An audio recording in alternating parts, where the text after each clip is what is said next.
I'm Josh Liston from On the Bubble podcast, an oral history of television fandom, part of the GonnaGeek network, just like the show you're checking out now.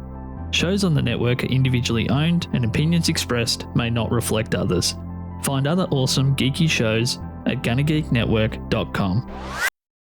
Welcome to episode 263 of Better Podcasting. On this show, we get secretive in our personal theme season 2 by sharing anonymous podcasting secrets. In this week's Better Podcasting download, we say farewell to the Facebook once again. And finally, in this week's Better Podback, we have a funny follow-up about the editing mouse situation. Lauren, start the show now. This is Better Podcasting. We are hobby podcasters through and through, just like you. That's why we are different. We minimize the money talk so that you can focus on building a better podcast.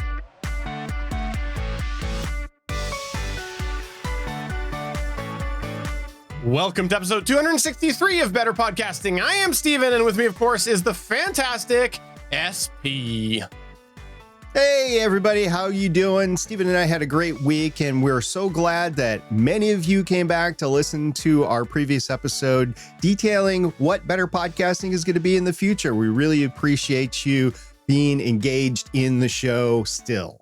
Absolutely. And hey, if you got something that you want to say to us about the show, you can go ahead and tweet us at BetterPod if you'd like, or email podcast@betterpodcasting.com, or just find it all over at betterpodcasting.com, including the full video companion to this show that we do have, because we do stream this live on Wednesdays at 4 p.m. Pacific. That is 7 p.m. Eastern, and a whole bunch of other time zones. But check that out at betterpodcasting.com. Man, we got a fun topic today, talking all about anonymous podcasting. We sure do, Steven. A lot of people have asked us to cover it, so we're going to start right now. In continuing with our season theme of your personal influence on your podcasting, we wanted to discuss some of our experiences surrounding the concept of anonymous podcasting, particularly around, but not limited to, my experience using the pseudonym Stargate Pioneer for my podcast and online endeavors. This is because SP is the important one on the show. Well, the contract says so. I would hope so. This was one topic where I was very adamant that we cover early in season 2 of Better Podcasting. All right. Laid enough of that out there. Tease, tease. There's more to come later on. But let's back up a second. Beep, beep, beep. For those that might be new to Better Podcasting, first of all, welcome. We're very happy to have you listening to our show. Now, the backstory is that I started podcasting using a pseudonym, Stargate Pioneer, 12 years ago. Shocking. I know. Stargate Pioneer is not my real name. Sorry to burst your bubble, but my driver's license does not say Stargate Pioneer. Although I might have a passport or... No. I have no ID that says Stargate Pioneer. In fact, the term Stargate Pioneer is more of my internet handle rather than just a podcast name. But this is the name I chose to start podcasting with over 10 years ago, and I've been stuck with it ever since. Let's press pause for a second, though, on the specifics of my pseudonym, and let's get more general. This begs the question, why would somebody want to use a pseudonym to podcast with to begin with, Steven? Well, let's begin with the one area that we think might be a little more obvious than some of the other things we're going to talk about, and it's that the internet is full of creeps, unfortunately. Sometimes people can kind of feel emboldened when it comes to how they interact with people that they see within the public eye. And the reality is that once you start a podcast, you're now kind of considered in the public eye, since anybody can subscribe to your podcast. This is a bit of adjustment that sometimes people have troubles with when they do start out podcasting, but that's the reality. You are now in the public eye. Now, another reason that you might want to use a nickname is if you're podcasting anything about something controversial. It doesn't matter who you are, what your race, religion, orientation, or anything else is. The reality is these creeps that are out there sometimes will target people, dox them, troll them. And if you've got your real information out there, it can sometimes be a little bit easier for them to find. And this goes as far as them finding your family too, because sometimes you might do it for another personal reason related to that, like protecting your family or friends or another association. For example, modern parents have to consider how much online presence they want their children to have before they are of age to make those decisions themselves. And the bottom line is, the more that you have online in terms of information and in your podcast about yourself, the more you might accidentally give identifying information about your spawn, or let's go with children here, right? So anonymous podcasting could help protect these close associations. But putting aside personal protection reasons, maybe you just want to use a cool stage name. Now, what are we talking about? Fun fact, did you know that many of the famous names that you know today aren't their real names? Yeah, we just established Stargate Pioneer is not your real name. That's a fun, famous name. Right, famous. And for those audio listeners, I'm holding up my fingers in those audio quotes. Anyway, some examples include John Wayne. Yeah, it's a famous guy that a lot of older guys can identify with, right? And Gray My Beard says I'm old, right? John Wayne is not John Wayne's real name. It is Marion Robert Morrison. Here's another one for you. Meg Ryan. That's not her real name. I didn't know this until I started looking into it. Her real name is Margaret Mary Emily Ann Hydra. Or Hyra. I just said Hydra because of Legends of S.H.I.E.L.D., but it's Hyra. Margaret Mary Emily Ann Hyra. Olivia Wilde. Her real name is Olivia Jane Cockburn. Okay. Stephen, you might like this. Chevy Chase's real name is Cornelius Crane Chase. Who names their kid Cornelius Crane? That's crazy. And here, the last one we have on the list is Tom Hanks. His real name is, well, actually, it's Tom Hanks. He's just that good. Maybe you feel like your name just needs a little bit of a pick-me-up. This could be because you feel that your actual name doesn't have a certain pizzazz. We've talked about it before. There's a lot of show when it comes to podcasting, and maybe you feel that that just doesn't really present well. Maybe it's because your name is a little too difficult. As a podcaster, you or someone else is going to be saying your name all the time, probably. And depending on the type of show you've got, you might just feel that your real name just isn't the best fit for an audio format. And I'm saying this because these are some of the things that these famous people that SP talked about have to think about is how is their name going to look in the public eye? And it might be for listener reasons too, particularly if you have people on the same show with the same name. Remember, your listeners are listening to you in an audio format, and you might need to differentiate your names between different hosts. Now, keep in mind that with all of these reasons, and we're not lawyers, so keep that in mind. We've said it before, we're not lawyers, contrary to SP spending 30 years studying legal work. We're not lawyers. And if, what, you haven't studied 30 years of legal work? I honestly have studied space law, but I am in no means a lawyer. I have not taken any bar. I don't have any other qualifying classes or experience whatsoever. I've studied space law just so I don't end up in jail. No, we are not lawyers. We don't give legal advice, but you might need to consider that there could be some legal ramifications by using a stage name. You might have some legal hoops to jump through when it comes to applying this to podcasting, especially if there's money involved. Now, the last reason that we want to touch on today, which we think might be one of the bigger considerations when it comes to anonymous podcasting and hobby podcasters, is that it could be employment issues, right, SP? Yeah, for example, it could be through a personal decision. You might not want your employer to know about your podcasting activity. I personally think that's a bad decision, but I know a lot of people make that. Or it could be their decision. Maybe your employer knows about your podcasting, as they should, but they don't want to associate your theme or your topic with their brand. And keep in mind, this could be for very innocent company protection reasons. And I'll give you an example off the top of my head. If your company brand is, say, a book publisher, they might not want any association with your podcast that happens to be about alien conspiracies. There's nothing nefarious about any of it. There's nothing illegal about any of it. Your publishing employer might actually agree with your podcasting content. But your publisher might wish to keep that association under wraps to maintain industry credibility in the publishing industry. That was just an example. There's probably a few others out there, but we'll just leave it at that for now and move on. So let's say that you've decided that you want to use a pseudonym. What are some of the considerations that you should have? Well, first of all, in our opinion, it's impossible to podcast completely anonymously. Let me say that again. It is impossible, in our opinion, to podcast completely anonymously. Eventually, you're going to run into something that will require your real identity.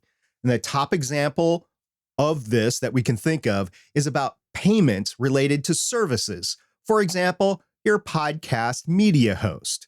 And with the tight-knit nature of the podcasting community, you might find somebody involved with that organization or the podcast media host company.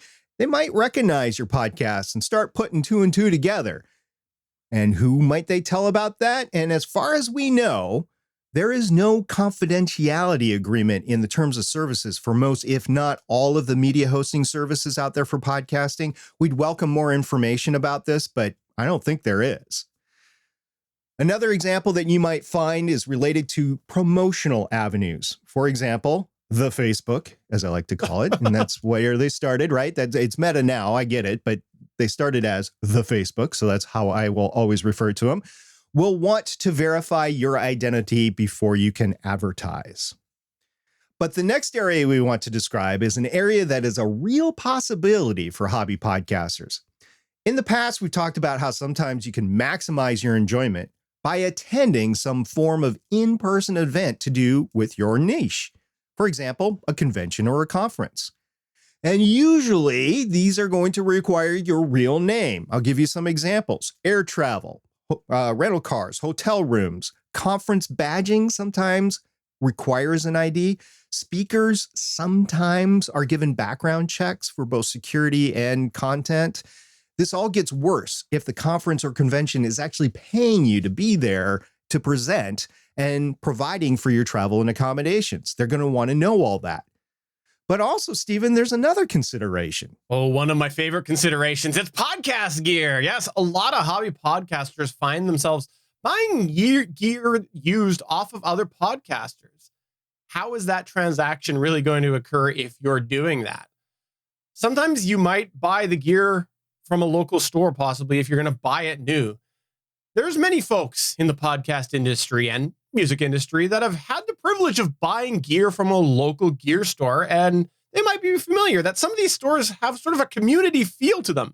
I know the one that I used to go into all the time absolutely had a huge community feel. The salespeople, they got to know me and they started to ask me about certain things, and they even asked me about my podcast when I told them what I was doing with the gear. Well, if that happens to you and you're anonymous podcasting, well, how is that all going to line up? Particularly if you're going to buy a piece of gear, it's going to be under your real name. It's the sales receipt's going to have your real name. And then maybe you're talking about your podcast, and now they're going to go maybe check out your podcast. And now there you go. They've made the connection. And once again, I'm going to say it. We're not lawyers. That's your disclaimer right there. But we're pretty sure you'll need to provide your real name to submit for such podcast items like a trademark, an LLC, liability insurance, and other general business filings like, taxes. Yep, taxes. Are you receiving any ad revenue from Anchor? Do you have an Amazon affiliate account? Do you have a Patreon account? Do you have a Buy Me a Coffee account or a Ko-fi account? I don't know how to say it. It's K-O-F-I. PayPal, do you have one of those? All of these need a real name, and in some cases, even something like a social security number. It differs from where you are in the world. In the America that I live in, it's social security number. In Canada, it's something else, but that is your tax identification number. But just like we're not real lawyers, we're also not real accountants. So please consult one if you need advice on how to handle your podcast money or your podcast legal things for a lawyer. Hey, I'm pretty good at accounting. They always talk about counting your beans. I have a whole room that has beans in it. That's what they mean by it, right? No, not the beans that you use for, no, not that. Okay. Now let's move on to something that we think is a real consideration when you're choosing an obvious pseudonym. this is the meat and potatoes of what we wanted to really get to today, delving into SP's experience. And the bottom line is kind of, if you want to be taken seriously, a name that is an obvious pseudonym like Stargate Pioneer may get you ignored at and, dare I say, possibly laughed at, right? Yes, this is something Stephen and I have had a conversation since the get-go. Stephen said, SP, you shouldn't have chosen Stargate Pioneer. That is obviously not a name, right? You're not that famous to need a name that is like, I don't know, Pink or Prince or something like that. Nope, Stargate Pioneer is not going to do it.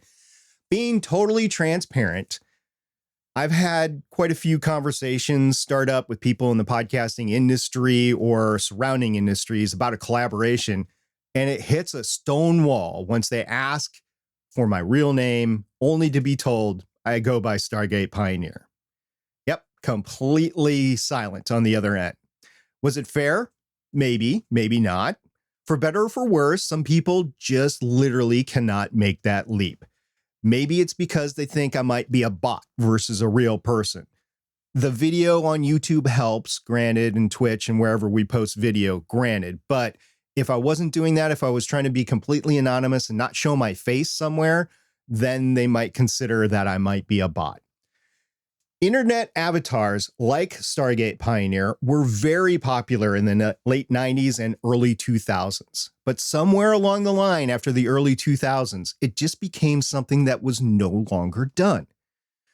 Those of us geeks and nerds who grew up with the early internet with pseudonyms were overtaken by, we'll just call them normal people, or for us geeks and nerds, we'll call them muggles. So you take your pick, right? Plus, with internet policing policies, it was an easy way to combat internet trolling and hate by mandating real names and verifying identities.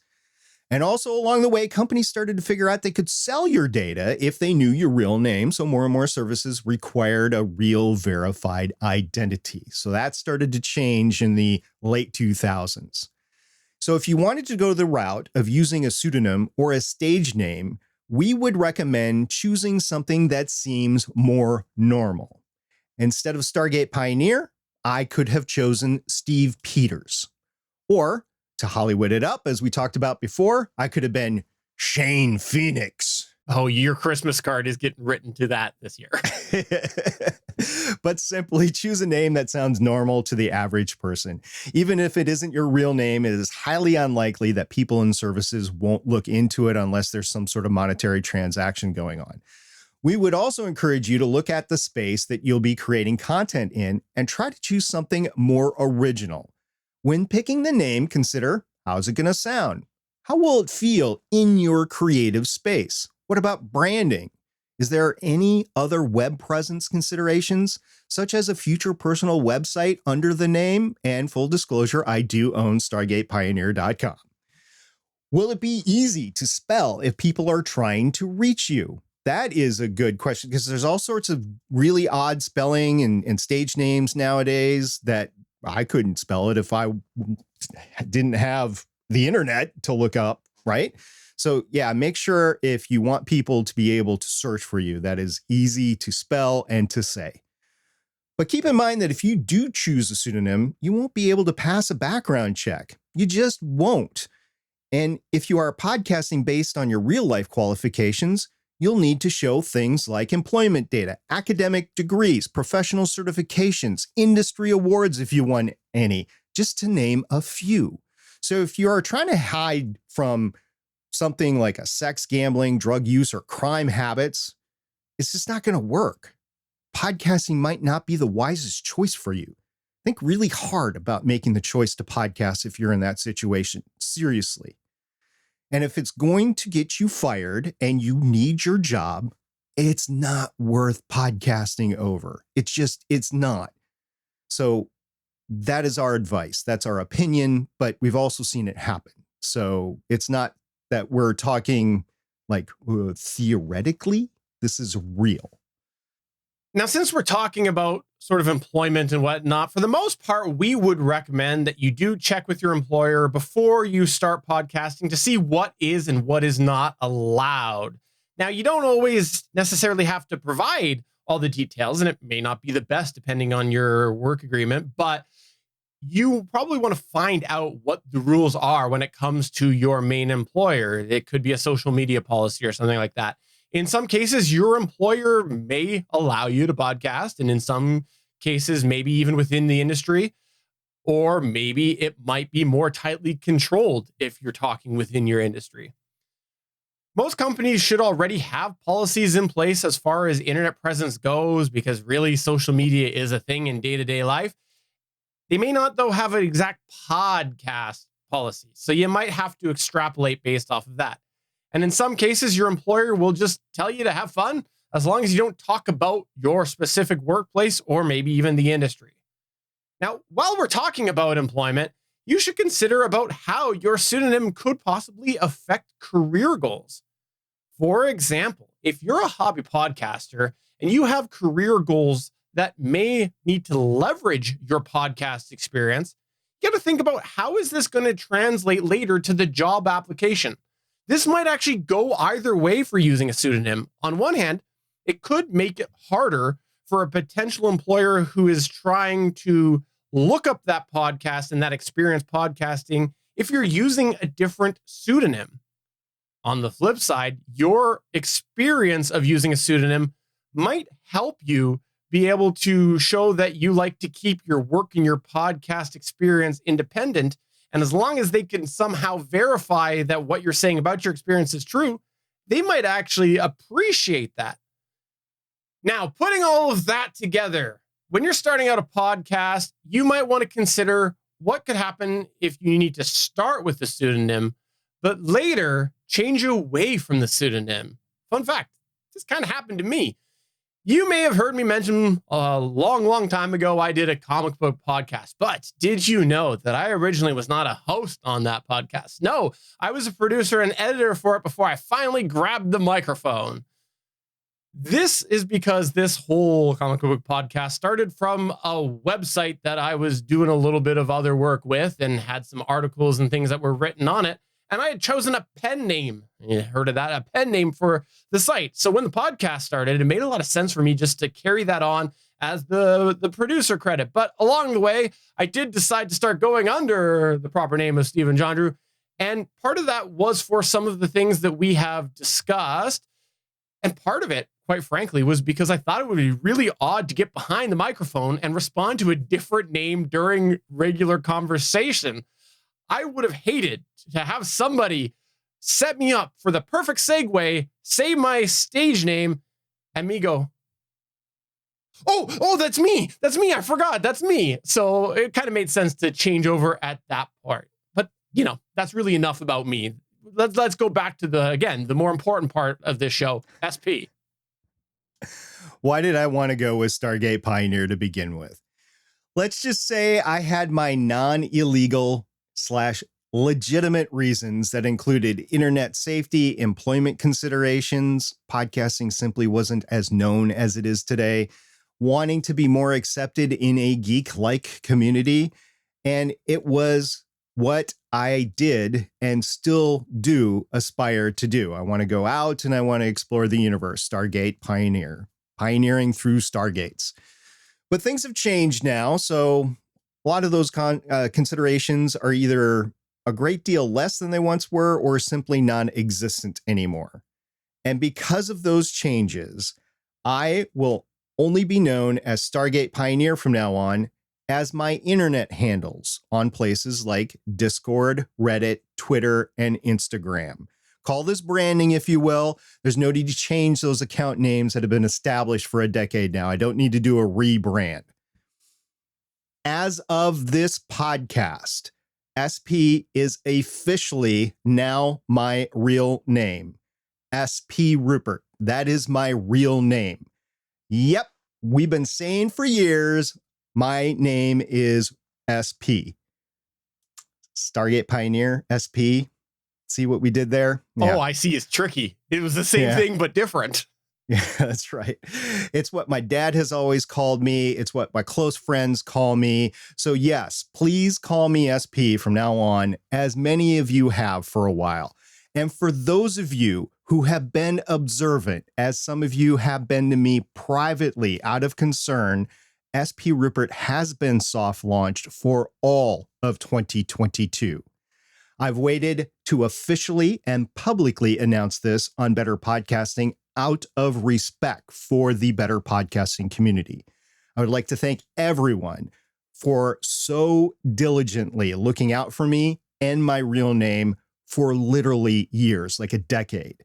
More often than not, if I connected to you on Skype or we shared a Google Doc or I shared payment information with you, everybody who I've done that with has been so kind to not only keep my real name in confidence, but also told me to watch out that I had actually shared my real name. And that has been touching to me for years. And I really sincerely thank everyone from the bottom of my heart for looking out for me like that. I really do. And as a last bit of reveal, we know that some of you either will not or cannot accept SP as my real name. That's just the way it is. So just this once, we're going to say it on the podcast that my full non-initial base name is Scott P. Rupert, but no one calls me that. I would prefer that you call me SP Rupert or just SP. So there is your big reveal. Stargate Pioneer is simply SP. What a reveal.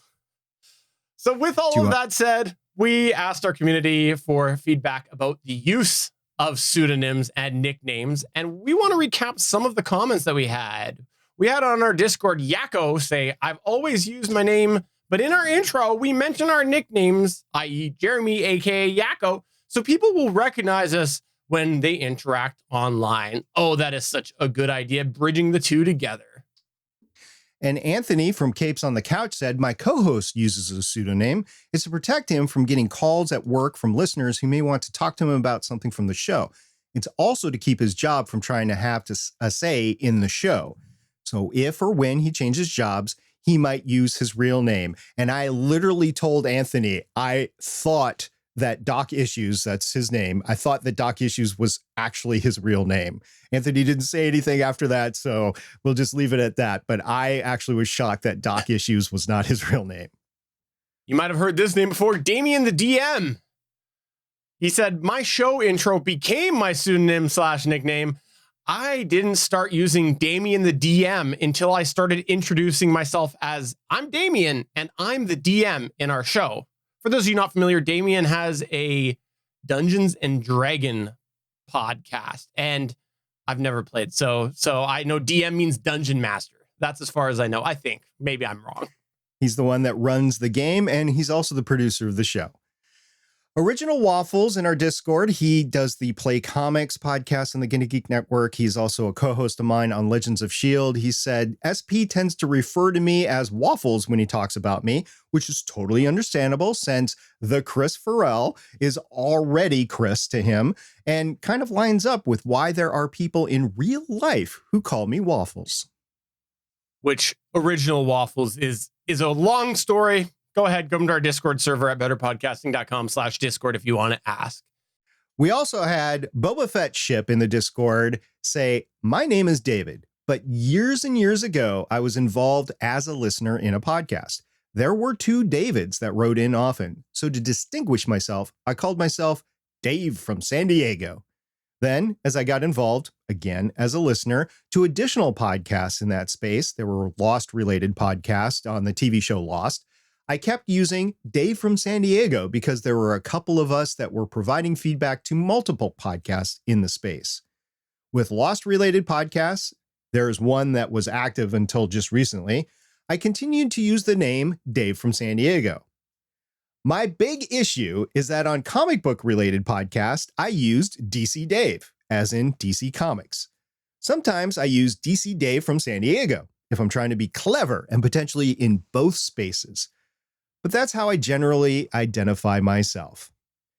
Of course, now that I've participated on the Legends of S.H.I.E.L.D. show and SP has referred to me as Boba Fett Ship, I've got an identity crisis going on there.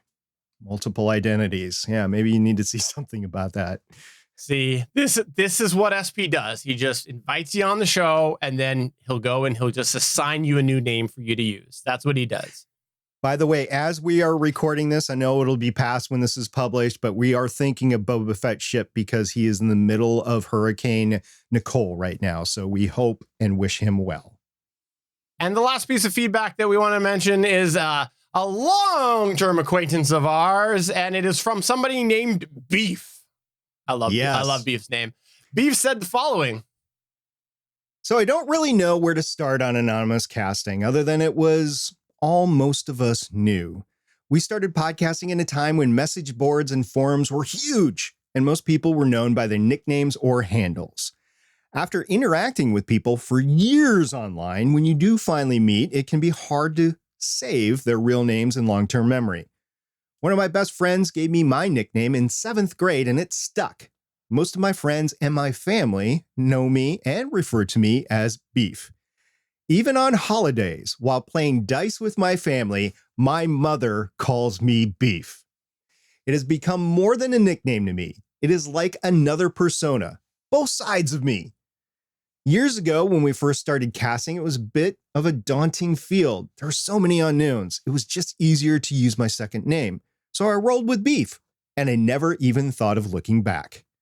Nowadays, I don't mind if people find me online. It's kind of like a little scavenger hunt, which he does a lot of scavenger hunts, by the way. Honestly, in the beginning of my podcasting days, I was a bit unsure of most of it, from my content to my opinions to how people would react to it all. But now that I've been doing it for years, I am less concerned with how my opinions or thoughts are received. From one podcaster to you, my friends, Beef, aka Matt Gastro, and you can read my real name if you like. Thank you very much, Matt. I will always call you Beef. Which, by the way, can I just say that I've crossed over with Beef quite a bit for quite a few years, and I'm always hungry whenever I talk to him. How can you not be hungry when you're talking to some guy named Beef? Always. Who lives in Wisconsin in the land of cheese and beer. And the last thing that we wanted to run down is in our live chat, because we do stream this show live on Wednesdays at 4 p.m. Pacific, 7 p.m. Eastern. We had Gregory say, I thought about creating a nickname, but it's too late now. I talk about overcoming addictions and my journey to sobriety, and sometimes things get hard. I've published 127 episodes so far, and people know me after 4 years, so I might use a nickname for future projects. So there, nothing says you don't have to cross over podcasts, and you could use different names. Now, if a listener does happen to stumble across both your shows, they're probably going to recognize your voice, and they might connect the two, but that's not a big deal. Thanks for chiming that in our chat there, Gregory.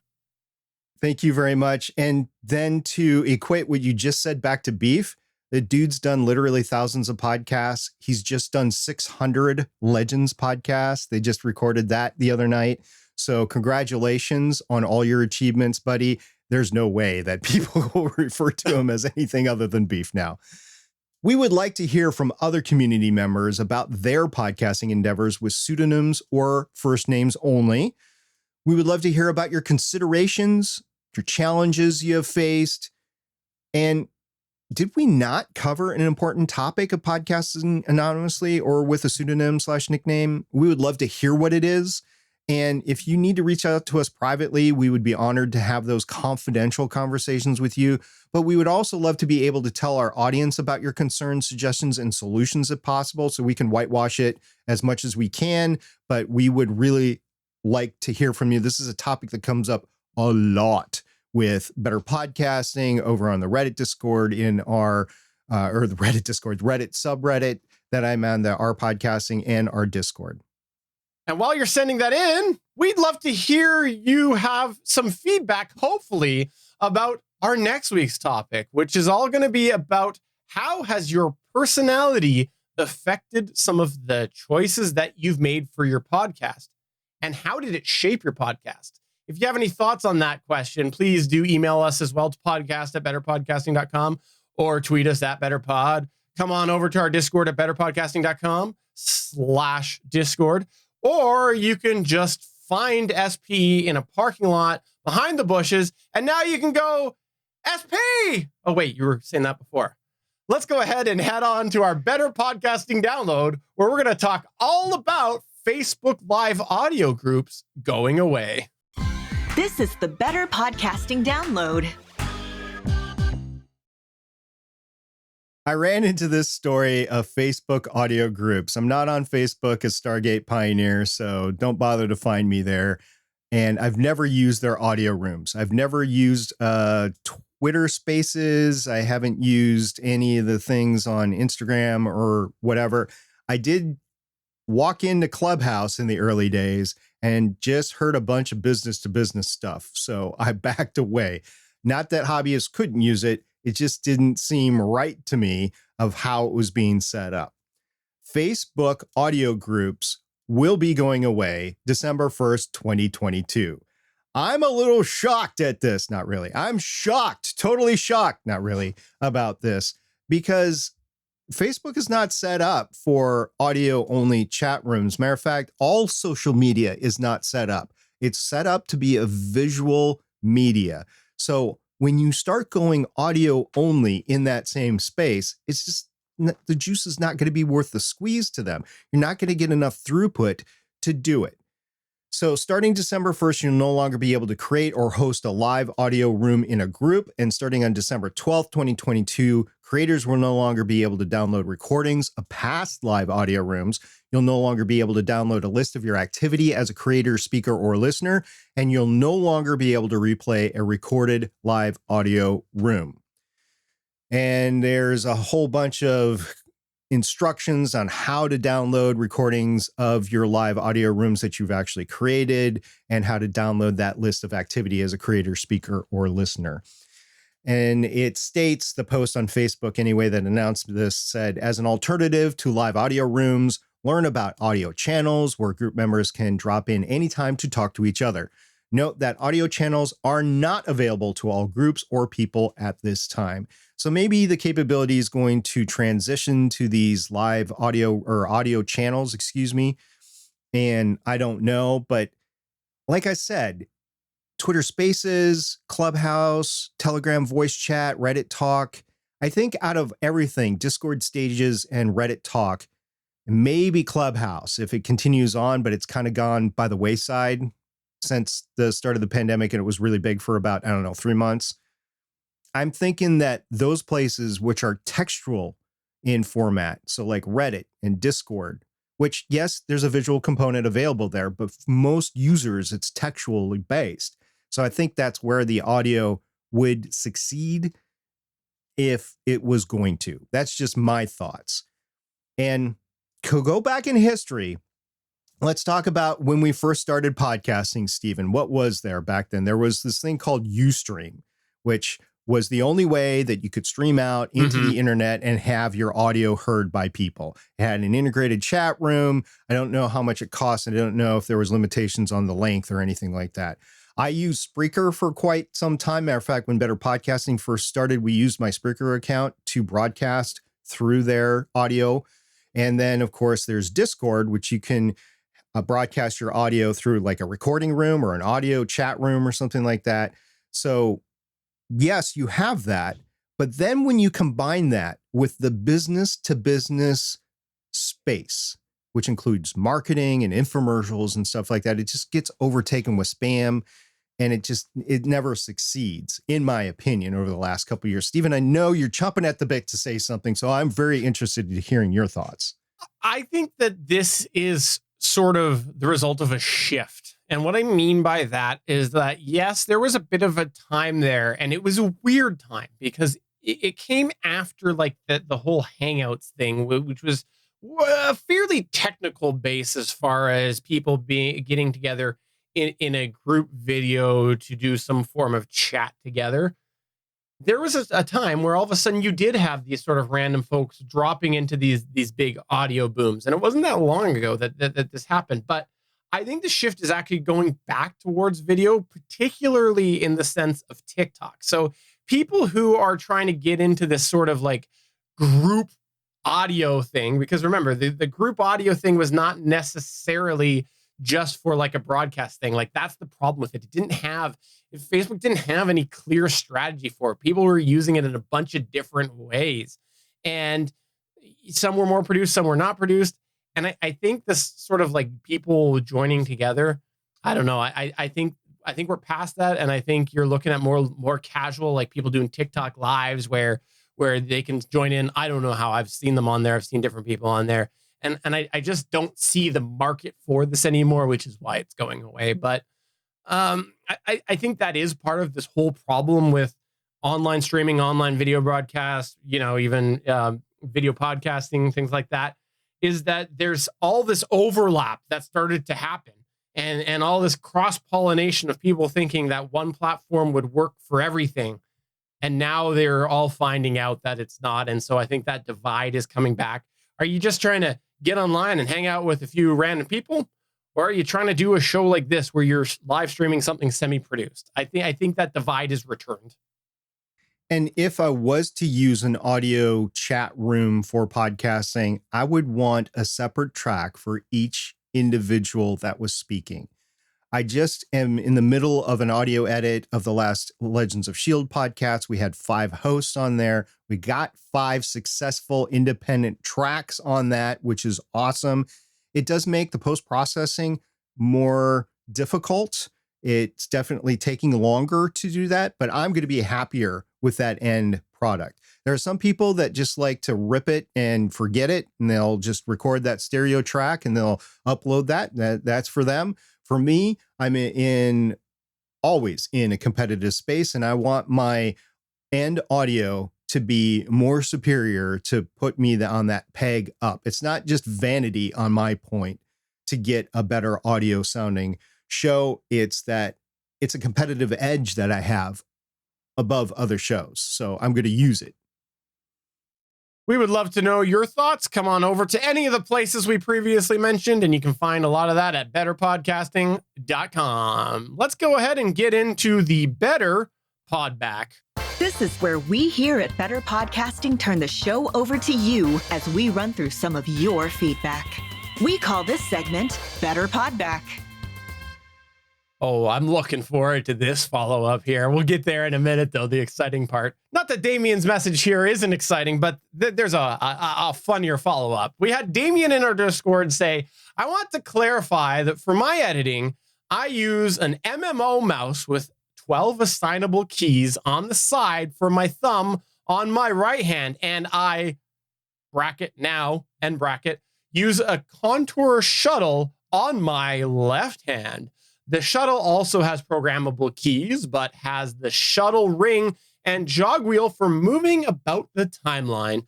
Before the shuttle, which is relatively new addition, I was using a programmable gamepad, specifically the Razer Orb Weaver. If people want, I can give a breakdown of how each device is set up to describe how it fit into my editing flow. For the most part, though, I can edit with each hand stationary on its device without having to travel to the keyboard very often. And then if you go to our Discord, you can find a bit of a follow-up where he did talk about that. But this brings up a good point, because this is all about how SP was seeking a, quote, editing mouse, end quote. That was the question he had asked. That's the question we put in episode 262. We asked all about that. And I don't know. I hadn't bought a, quote, editing mouse, end quote. So I didn't have much thoughts about it. So I didn't really chat much with SP other than what you heard on the podcast. And I understand you made yourself a little bit of a purchase this week. I did. So as I was editing this past weekend, I was getting fed up about how long it was taking me, because I would have to click on a track and then I would have to go down in Vegas Pro to the bottom and actually click on like a start trim, an end trim, or a split on the track in order to make the adjustment that I needed to. So I literally stopped editing like several times. I'm like, this sucks. So I started doing research into programmable mice. There's a lot of gaming programmable mice. There's a lot of editing programmable mice and pads. So I was doing some research into that, and I went back to editing for about 5-10 minutes, and I'm like, this sucks. So I went back to looking for it, and I did this back and forth about 5 times. I'm not kidding. And then finally, the second day, so this started on Saturday, on Sunday, I went couple of times I was like, I'm just going to buy one. So I looked at several of them. I chose the Logitech G604 programmable mouse, and I sent it to Steven. No, wait, Steven, what are you doing with my G604 programmable mouse? For the audio listeners, I was holding up a G604 mouse myself. And what is hilarious about this is SP goes to our Discord and he goes, I've made a purchase, Logitech G604. So we hadn't talked about it. I actually own a Logitech G604, but because he said editing mouse, didn't even occur to me, didn't even associate the two things together, that would be sort of something that he'd want to do. It's something I bought over the last year because I had a couple of issues going on with my one mouse. I wanted this one for a couple of different reasons. And so just coincidentally, he actually bought the same mouse that I happen to have. Now, I'm continuing down my Stream Deck idea for the editing that I talked about last week, where I'm forcing myself to do it. I think I will likely end up following in line with this because, I don't know, I didn't really think about putting the buttons on there, if I'm being totally transparent. And the fact that SP is doing this now, and he bought a mouse for that. I talked about my issues using the Stream Deck to edit compared to when I had a keyboard with hotkeys. I think I'll probably find myself doing that eventually. But for now, for research purposes, for being able to speak about the editing practicality compared to my previous experience, I'm forcing myself to use the Stream Deck for editing. And SP, you have already started to edit with the Logitech G604 using that as specific edit functions on the buttons, right? Sunday, I ordered this thing at 10:36 a.m. At 3:24 p.m., it was on my front porch. It was through Amazon, unbelievable service. Wow. I think it's holiday inspired, their delivery, but I'm not going to speak to that. I did get it and I immediately started using it. It took me a little bit to set up. I already kind of knew which keys that I wanted to do. And it really depends on how your editing flow goes. What are your most actions that you do? On Vegas Pro, when I'm editing, my most actions are split, trim end, and trim start. So I have 6 side buttons that I can use on my right thumb. I programmed 3 of them to do those very things. I programmed one of them to do a undo because, of course, you make mistakes and you need to undo it. And then I did several other things, like there's 2 buttons on my right index finger on the left click that I programmed to be space bars. There are ways that you can program this. There are different mouses out there. I don't know how you can program all of them, but this mouse that Steven and I have, you can program with existing commands, hotkeys, or macros. I ended up having to use macros because it just wasn't in their library of the other things. In essence, what you're doing is you're shifting actions that you normally would do with a mouse and a keyboard to one button pushed. And I started using that. And even though I was slow because I was learning to do the thumb thing, I was tremendously speeding up my editing. I mean, the only other thing that has been of more value to editing and my better experience and faster experience editing has been my ultra wide monitor. This by far is the single second biggest purchase that I've made. And I've only been using it literally for 4 days.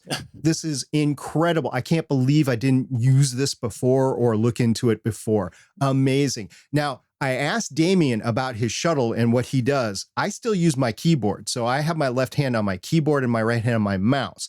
What he's doing is he's using that shuttle on his left hand and he's using his programmable mouse on his right hand. So he's kind of doing the same thing that I'm doing. He's just substituting the shuttle for the keyboard. And I could see myself eventually doing that. But for right now, I just want to get into using the mouse and the keyboard. And if you have not done that and you do repetitive editing tasks, I implore you to look at a programmable mouse and just check it out. It is awesome.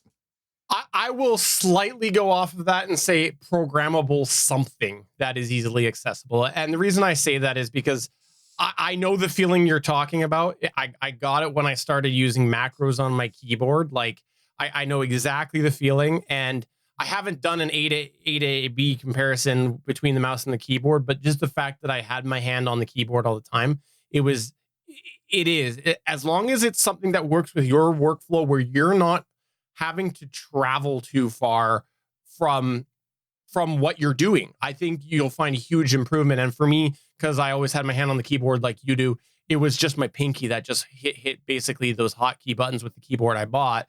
The mouse, I don't know. I think that could be I think it probably is a step better because my hand is always moving the mouse. Now, with that said, there's one hotkey that you did not mention that if you have the room, I would highly encourage you, whatever your hotkey is, I would encourage you to put a Control S or a Command S, a save key, because this is something that when I was using it on my macro keyboard, it was the bottom left key. And I just where I noticed it was when I started doing video editing and stuff for my workplace and I didn't have it, I'd lose projects. And I'm like, why do I lose projects at work but not at home? Oh, wait, it's because I'm always hitting that save. I do a little change and I just force a habit, save.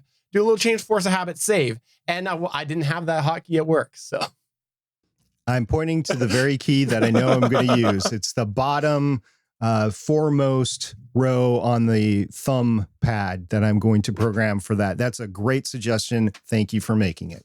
So if you've had any experience with a editing mouse or a hotkey mouse or hotkeys or something like that, we'd love to hear from you. What is your experience? Apparently SP and I are both fans of it. We also had, unrelated to this, Anthony Caves on the Couch podcast say, oh man, missed out on a How I Save My Podcast moment by forgetting to record a backup on my Rodecaster, and then didn't realize that for some reason Audition stopped recording after 20 minutes. Lost about half hour worth of audio. I suppose I can still salvage it because my co-host recorded his audio on his end. So I just have to re-record the parts where I was speaking and then splice it together, but it's annoying more than anything else. Ugh.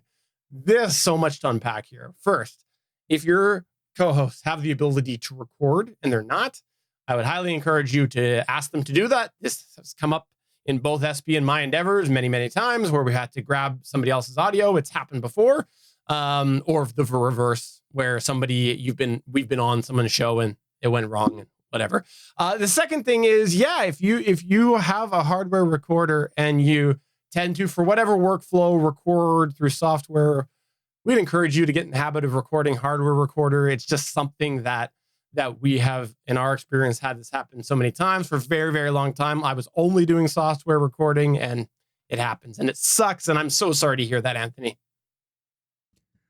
So funny enough, I don't think we talked about this, Stephen, but on Saturday when I was recording Legends of S.H.I.E.L.D., there was a big windstorm. I know you've recently had a power outage, and I told all my co-hosts I might disappear during this podcast. I didn't. I stayed the whole time.